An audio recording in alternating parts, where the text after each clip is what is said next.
If Sidecar isn't working between your iPad and MacBook Neo and you're seeing unable to connect or device timed out error, then let's quickly fix it, get it connected, and back up and running. The problem usually comes down to three things: outdated software, wrong settings, or missing a few basic requirements.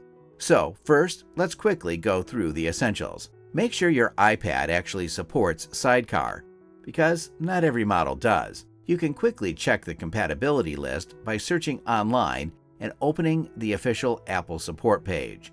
Next, both your Mac and iPad should be signed in with the same Apple ID. This is a must. While you're in Settings, go to Sign In and Security and confirm that two-factor authentication is enabled on your Apple ID. Also, check that both devices have Wi-Fi and Bluetooth turned on and are connected to the same Wi-Fi network. Now, if your iPad still doesn't show up, grab your iPad and open Settings. Go to General, then AirPlay and Continuity.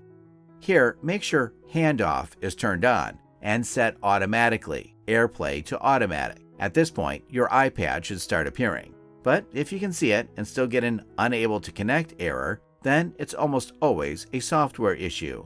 Just check for updates on both your Mac and iPad and install anything pending. In our case, as soon as we updated both devices, we clicked on the iPad from the display options, selected Sidecar or Extended Display, and it connected instantly. Now, one last thing. If everything is connected, but you can't drag windows to your iPad, don't worry. This is just a layout issue. Go to Display Settings on your Mac, open Arrange, and make sure your iPad is positioned correctly in the layout preview.